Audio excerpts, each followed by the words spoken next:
हम जिंदगी में बहुत कुछ ढूंढते हैं। कोई ढूंढता है दौलत, कोई शोहरत, कोई ढूंढता है प्यार। लेकिन कोई ऐसा भी होता है जो ढूंढता है बस एक तसल्ली, एक जवाब। आज की कहानी है ऐसे ही एक जवान की, जिसकी तलाश थी एक ऐसे जादुई मशूक की जिसका जिक्र उसने अपने दादाजी से सुना था। उसका नाम था अरमान। अरमान एक आम घर का लड़का था, मगर उसके अंदर एक अजीब सी बेचैनी रहती थी, जैसे कुछ अधूरा हो, जैसे कोई आवाज़ उसे पुकारती हो। अरमान का घर एक छोटे से गांव में था, जहां पेड़ बड़े थे और हवा में एक मासूमियत थी। उसके दादाजी बुढ़ापे की सीमा पर थे और उनकी आंखों में हमेशा एक दर्द छुपा रहता था। एक शाम जब बारिश हो रही थी, अरमान ने उनसे पूछा, दादाजी, आप हमेशा उदास क्यों रहते हो?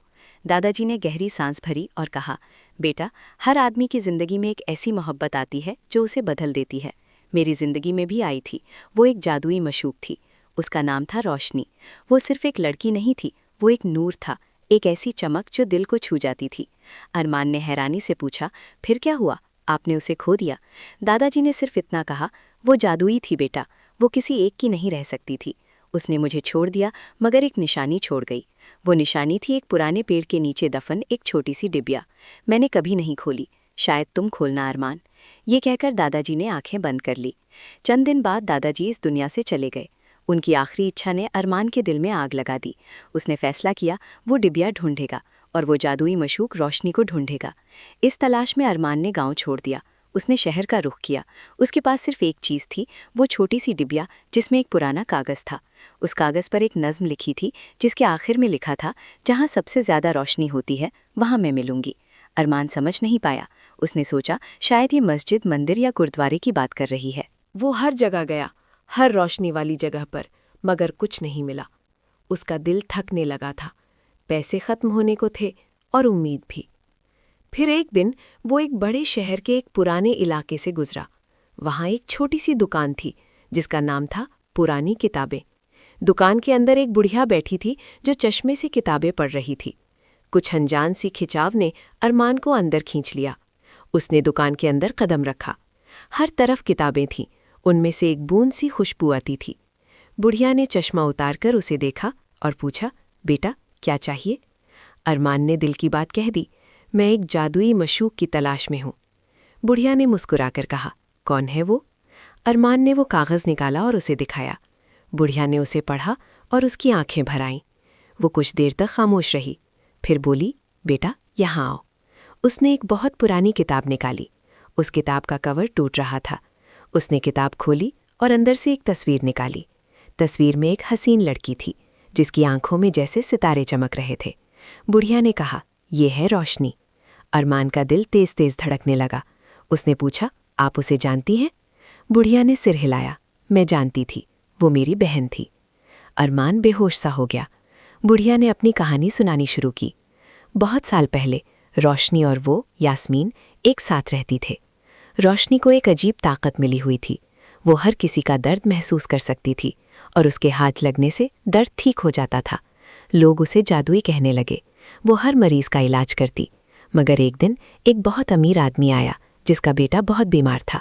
रोशनी ने उसे ठीक कर दिया। उस अमीर ने रोशनी से शादी का इरादा जताया। रोशनी ने मना कर दिया। उस गुस्से में उस अमीर ने रोशनी पर जादूगर होने का इल्ज़ाम लगाया।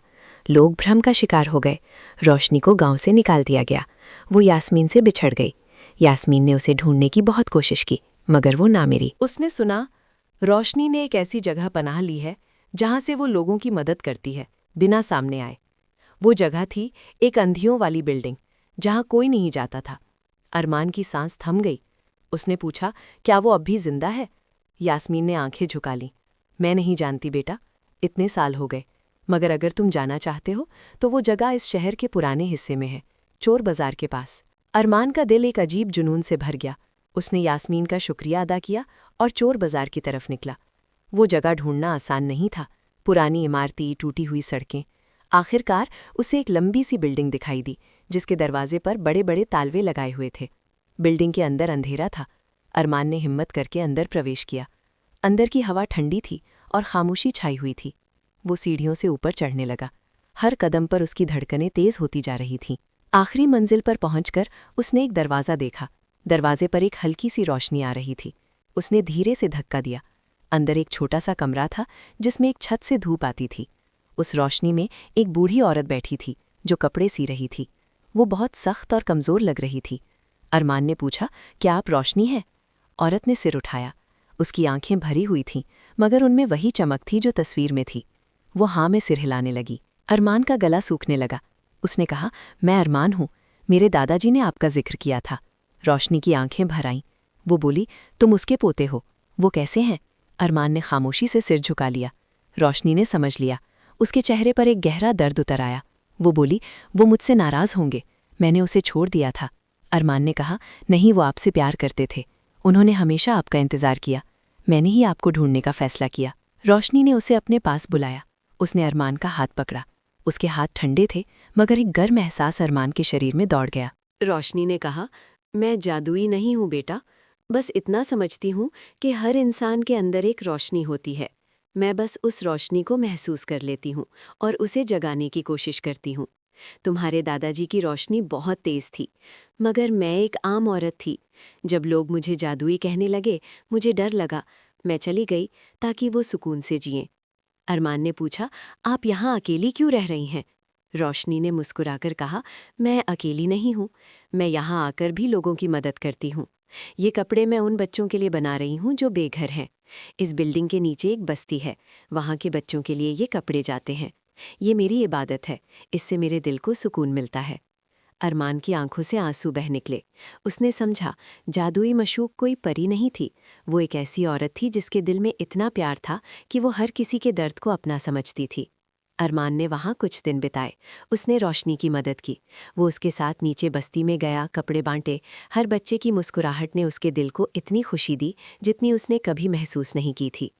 एक दिन रोशनी ने अरमान से कहा, बेटा, अब तुम जा सकते हो। तुमने जो ढूंढा था वो मिल गया। जादुई मशूक कोई दूर नहीं, वो हर उस इंसान के अंदर है जो दूसरों के लिए दिल रखता है। तुम्हारे दादाजी के अंदर भी वही रोशनी थी, तुम में भी है, बस उसे महसूस करो। अरमान वापस अपने गांव आया। उसने दादाजी की कब्र पर जाकर सब कुछ बताया। उसके दिल में एक अजीब सा सुकून था। उसने वो पुरानी डिबिया अब खोली। उसमें एक और चिट्ठी थी जिसमें लिखा था, मेरे बेटे, अगर तुम ये पढ़ रहे हो तो समझ जाना, जादुई मशूक मिल गई।